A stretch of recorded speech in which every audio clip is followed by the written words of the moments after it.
প্রখ্যাত চিন্তাবিদ এবং Islamic scholar doctor Zakir Naik ঈশ্বর সম্পর্কে বা ক্ষুধা সম্পর্কে বা আল্লাহ সম্পর্কে কী বলেন, দয়া করে একটু ভিডিওটি দেখুন এবং শুনুন ইনশাল্লাহ। কৃষ্ণ ভগবানকে সিজদা করা যায়, তার মূর্তি জায়েজ। কোথায় লেখা আছে যে কৃষ্ণ ভগবানের মূর্তি জায়েজ? দেখুন স্যার, আমার মতে তিনি আমাদের খোদা।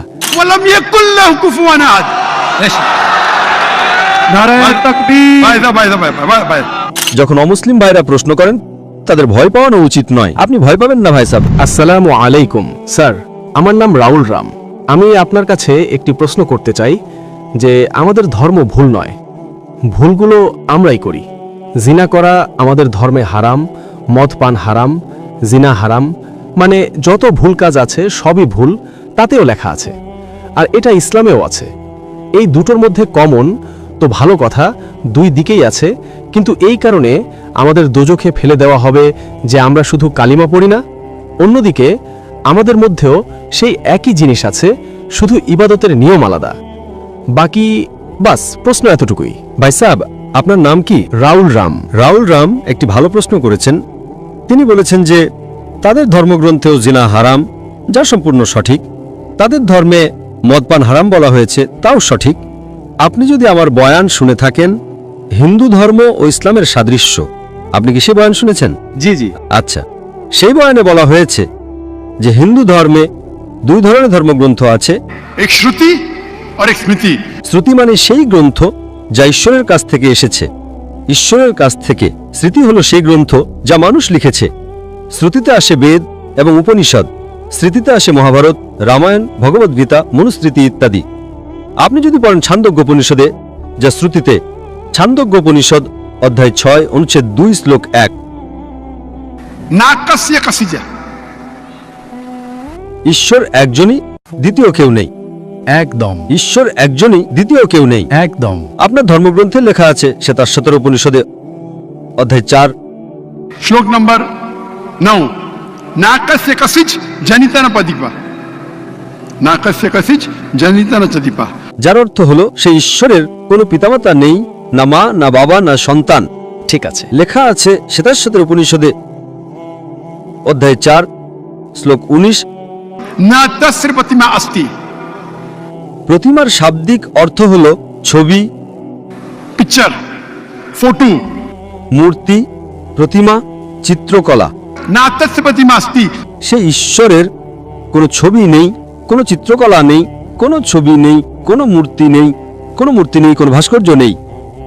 এটি লেখা আছে যজুর্বেদের 32 অধ্যায় 3 নম্বর শ্লোকেও। না তস্য প্রতিমা অস্তি। তো আপনি যদি ঈশ্বরকে মানেন এবং ঈশ্বরের মূর্তি বানান, তাহলে তা ভুল। আপনার ধর্মগ্রন্থ অনুযায়ী কোরআনকে দূরে রাখুন, হাদিসকে দূরে রাখুন। আপনি কি মূর্তি পূজায় বিশ্বাস করেন ভাই সাহেব? আমি তো শুধু কৃষ্ণ ভগবানের মূর্তিতে বিশ্বাস করি। অন্য দেবতা আছেন, কিন্তু তাদেরকে সিজদা করা যাবে না। শুধু কৃষ্ণ ভগবানকে সিজদা করা যায়, তার মূর্তি জায়েজ। কোথায় লেখা আছে যে কৃষ্ণ ভগবানের মূর্তি জায়েজ? কোথায় লেখা আছে? দেখুন স্যার, আমার মতে তিনি আমাদের খোদা, তাই আমার মতে আমিও আল্লাহকে মানি, কিন্তু আল্লাহর মূর্তি বানানো যাবে না, তবুও আমি আল্লাহকে মানি। যদি আল্লাহর মূর্তি বানানো যায়, তবে তিনি আল্লাহই নন। ওয়ালাম ইয়াকুল লাহু কুফুয়ান আহাদ। নারায়ে তাকবীর। ভাই। আমাদের অমুসলিম ভাই আমার কাছে প্রশ্ন করছেন। তাকবীর ভালো কথা, কিন্তু এখন প্রশ্নোত্তর চলছে।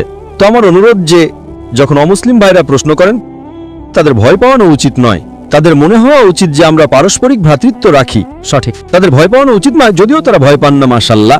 কিন্তু আপনারা এমন কিছু করবেন না যাতে তারা ভয় পেয়ে যায়। না না, আপনি ভয় পাবেন না ভাই সাহেব, এরা শুধু তাকবীর দিচ্ছে।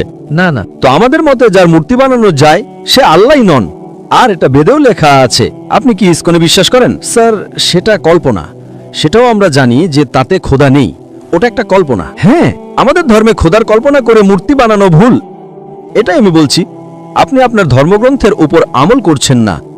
যদি আপনি আপনার ধর্মগ্রন্থের সঠিক আমল করেন, তাহলে আপনিও জান্নাতে যাবেন। সত্য কথা, একদম করতে পারি না। আমরা আমাদের ধর্মকে ফলো করি। শুনুন শুনুন, আমার ফর্মুলা খুব সহজ। ঠিক আছে, कुरान मजीद में लिखा है सूरह इमरान में सूरह नंबर 3 आयत नंबर 64 में, तालू इला कलिमतिन सवाइम बैना बैनकुम। এসো সেই কথার দিকে যা আমাদের ও তোমাদের মধ্যে একই। ঠিক আছে, আমরা আজ মানি যা আমাদের ও তোমাদের মধ্যে এক, কমপক্ষে তার উপর তো আমল করি। আমার ফর্মুলা ইউনিভার্সাল, পুরো ভ্রাতৃত্ব। আমি বলি বাইবেল নিয়ে আসুন, বেদ নিয়ে আসুন, কোরআন নিয়ে আসুন। বেদ অনেক বড়, বাইবেল কোরআনের চেয়ে 3 গুণ বড়। আমরা আজ ওয়াদা করি যে যা এক কমপক্ষে তার উপর তো আমল করি, যা এক নয় তা পাশে রাখি, কাল আলোচনা করব। যা এক তার উপর তো আমল করি। বাইবেলে লেখা আছে, বেদে লেখা আছে খোদা এক, খোদার কোনো ছবি নেই। আপনি যদি খোদার ছবি বানান তাহলে আপনি বেদের বিরুদ্ধে যাচ্ছেন। শুধু কৃষ্ণের বানালেও ভুল স্যার, ওটা ভগবদ্গীতায় লেখা আছে। তাই ভগবদ্গীতা স্মৃতি, ভগবদ্গীতা মহাভারতের একটি অংশ, ঠিক না? ঠিক। ভগবদ্গীতা মহাভারতের একটি অংশ, ঠিক। মহাভারত একটি স্মৃতি, স্মৃতি শ্রুতির বিরুদ্ধে যেতে পারে না। যদি স্মৃতি ও শ্রুতির মধ্যে সংঘর্ষ হয় তবে আমরা শ্রুতিকে মানব, স্মৃতিকে নয়। বেদ এবং উপনিষদ সবচেয়ে উপরে, সঠিক। আপনারা একজন পিএইচডি শিক্ষক আছেন, তিনি কিছু বলেন, এবং একজন ব্যাচেলর। এখন আপনি পিএইচডি ওয়ালা ওস্তাদের কথা মানবেন নাকি ব্যাচেলর ডিগ্রিওয়ালা ওস্তাদের কথা মানবেন? কার কথা মানবেন? কোন ওস্তাদের কথা মানবেন? PhD sir. তো আপনার পিএইচডি হলো বেদ, সঠিক। তাহলে আপনি যদি মূর্তি পূজা ছেড়ে দেন, আপনার ধর্মগ্রন্থে লেখা আছে যে একজন শেষ নবী আসবেন, এবং যদি বেদ পড়েন অথবা পুরাণ, তার মধ্যে অনেক জায়গায় লেখা আছে যে শেষ নবী হলেন মুহাম্মদ সাল্লাল্লাহু আলাইহি সাল্লাম। আপনি যদি কলকি পুরাণ পড়েন, ভবিষ্য পুরাণও আছে কলকি পুরাণ, এবং আপনি আমার বয়ান শুনলে, একটি বয়ান আছে আমার মুহাম্মদ সাল্লাল্লাহু আলাইহি সাল্লামের উল্লেখ হিন্দু ধর্মগ্রন্থে। সময় কম, তাই শুধু ছোট একটি পয়েন্ট বলবো। আপনি যদি কলকি পুরাণ পড়েন, श्लोक नंबर 5, 7, 11, 15, 17 তাতে লেখা আছে যে একজন অবতার আসবেন, आखिरी अवतार आएंगे जिसके वालिद का नाम है विष्णु व्यास। বিষ্ণু মানে ঈশ্বর, জি জি। ইয়শ মানে তার বান্দা, তার সেবক। আরবিতে অনুবাদ করলে তা হয় আব্দুল্লাহ। শেষ নবী আসবেন যার পিতার নাম আব্দুল্লাহ, তার মায়ের নাম সুমতি। সুমতি সংস্কৃত মানে শান্তি, শান্তি। আরবিতে বললে আমিনা। মুহাম্মদ সাল্লাল্লাহু আলাইহি ওয়াসাল্লামের মায়ের নাম ছিল আমিনা। তিনি জন্ম নেবেন একটি শান্তির শহরে, মক্কায়। সেই শহরে নেতার গোত্রে জন্ম নেবেন, কুরাইশ গোত্রে। তার 4 জন ঘনিষ্ঠ বন্ধু থাকবেন, কথা হচ্ছে খোলাফায়ে রাশিদিনের। আর মুহাম্মদ সাল্লাল্লাহু আলাইহি ওয়াসাল্লামের উল্লেখ তা অনেক দীর্ঘ, 2 ঘন্টার বয়ান দিতে পারি আমি।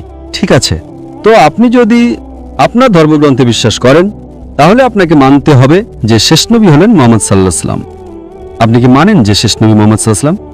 স্যার, আমি পড়িনি, আমি এখনো সঠিকভাবে পড়িনি, তাই আমি জানি না তাতে কি লেখা আছে। পড়েননি তো ভুল কার, আমার না আপনার? কিন্তু আমাদের এখানে কোটি কোটি লোক আছে যারা আমাদের ধর্মকে ফলো করে না। তাই হিন্দুস্থানে যখন আমার বয়ান হয়, জি, তখন হিন্দুদের ভিড় এখানকার চেয়ে বেশি হয়।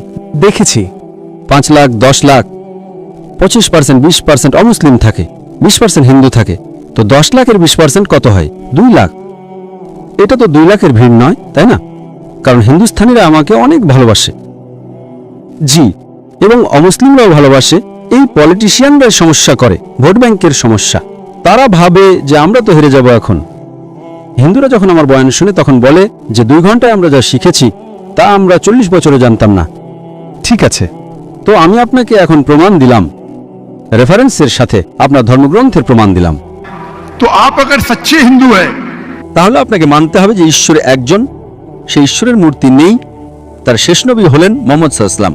এখন কি আপনি আপনার ধর্মগ্রন্থের উপর আমল করবেন? জি, করব। যে জিনিসটা কমপক্ষে তার উপর তো আমল করুন।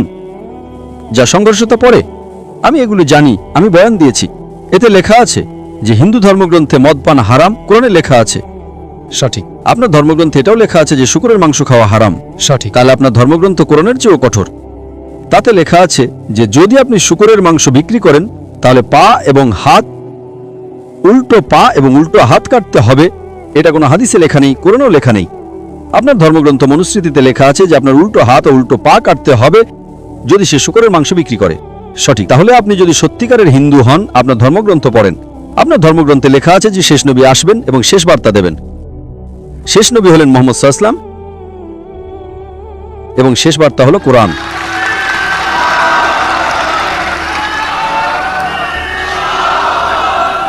যদি আপনি যদি সত্যিকারের হিন্দু হন তাহলে আপনাকে কোরআন এবং মুহাম্মদ সাল্লাল্লাহু আলাইহি ওয়াসাল্লামের কথা মানতে হবে। আপনি দেখেছেন হিন্দুস্তানে 1000 লোক এর মধ্যে में हिंदू इस्लाम कबूल किए। আল্লাহ হেদায়েত দিয়েছেন, আমার কারণে নয়, আল্লাহ তাদের হেদায়েত দিয়েছেন। আমার বয়ানের পর অনেক লোক দর্শকের মধ্যে বা বাড়িতে আল্লাহ তাদের হেদায়েত দিচ্ছেন। আমি আপনাকে জিজ্ঞাসা করতে চাই, আপনি কি মানেন আল্লাহর শেষ নবী মুহাম্মদ সাল্লাল্লাহু আলাইহি ওয়াসাল্লাম? স্যার, আমি এখনো দেখব, গিয়ে পড়তে হবে গ্রন্থ, যদি তাতে থাকে তাহলে ঠিক আছে। তাহলে আমার আপনার কাছে অনুরোধ, আপনি আমার ভিডিও দেখুন হিন্দু ধর্ম ও ইসলামের সাদৃশ্য। আচ্ছা, আর সেটা দেখার পর যদি কোনো প্রশ্ন থাকে তাহলে আমার কাছে এসে জিজ্ঞাসা করুন। যদি আপনার বিশ্বাস আসে যে এটা সত্য, তাহলে আমি আপনাকে দাওয়াত দিচ্ছি যে সত্যের বার্তা গ্রহণ করেন। জি, এবং ইনশাল্লাহ তা আপনার মুক্তির পথ হবে ইনশাল্লাহ। ধন্যবাদ স্যার। ভিডিওটি দেখে যদি আপনার একটু ভালো লেগে থাকে তাহলে একটি লাইক, শেয়ার এবং কমেন্ট করবেন ইনশাল্লাহ। আপনার এই শেয়ার ইসলাম প্রচারে সহযোগিতা করবে। আলহামদুলিল্লাহ, আল্লাহু আকবার।